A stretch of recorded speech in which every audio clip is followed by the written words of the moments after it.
మీషోలో సెల్ చేస్తే తెగ ఆర్డర్స్ వచ్చేస్తాయి, హ్యాపీగా సెల్ చేసుకోవచ్చు అనుకునే వాళ్ళకి ఈ వీడియో అస్సలు స్కిప్ చేయొద్దండి. ఫ్రస్ట్రేషన్తో చేస్తున్నాను నేను రీసెంట్గా నా కస్టమ్ కలెక్షన్స్ రెడీ టు షిప్వి పెట్టచ్చు, ఏమన్నా ఆర్డర్స్ వస్తే క్వాలిటీ అవి నాకు తెలుసు కాబట్టి అనుకున్నా. రిటర్న్స్ ఉండవు అనుకుని స్టార్ట్ చేసా. నార్మల్గా మాలాంటి చిన్న చిన్న వాళ్ళకి ఏంటంటే ఆర్డర్స్ రావు, ఎందుకంటే బికాస్ బయట కాంపిటీషన్ అట్లా ఉంది. సో ఏమైంది అంటే కేటలాగ్ అది అప్లోడ్ చేసా, బాగానే ఉంది. బయట ప్రైస్ కన్నా తక్కువ ప్రైసే పెడతాం, ఎందుకంటే మీషో సజెస్ట్ చేస్తూ ఉంటుంది ప్రైస్ టూ హై తగ్గించండి అని చెప్పి.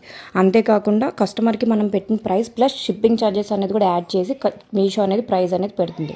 అంతవరకు కూడా బాగానే ఉంటుంది. ఆఫ్టర్ షిప్ కూడా వాడు షిప్ కస్టమర్కి యాడ్ చేసిన దానికి మళ్ళీ ఎక్స్ట్రా అయిందని మళ్ళీ సెల్లర్కే వేస్తారు. అది నార్మల్గా మీరు బయట షిప్మెంట్కి వేసుకుంటే అంత అవ్వదు, బట్ వాడు మళ్ళీ 20 to 50 రూపీస్ అది కూడా ఎక్స్ట్రా వేసి మనకి సెల్లర్కే ఇస్తాడు. ఇదొక పాయింట్. కస్టమర్కి నచ్చి ఉంచుకుంటే okay, no problem. If return పెడితే తెలిసిందేగా రిటర్న్స్ ఎంత ఈజీగా పెట్టేస్తారో.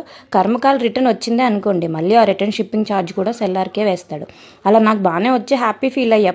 ఫస్ట్ బాగానే వచ్చాయి, వరుసగా రిటర్న్ స్టార్ట్ అయ్యాయి. మళ్ళీ రిటర్న్ పెట్టినా పర్లేదు, ప్రొడక్ట్ మనకు మంచిగా రీచ్ అయితే మళ్ళీ ఆ రిటర్న్ ఛార్జెస్ కూడా 200 to 250 రూపీస్ వేస్తాడు సెల్లర్కి.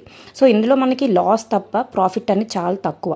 మీషో ఏదో ఫ్రీగా సెల్ చేస్తాడు అనుకోవద్దు, ఆ షిప్పింగ్ మనీ కూడా సెల్లర్ దగ్గర తీసుకుంటాడు. సో అదే వాడి ప్రాఫిట్. సో నా ఎక్స్పీరియన్స్ వైజ్ మీషో అంటే కస్టమర్కే కాదు సెల్లర్కి కూడా చెత్త యాప్.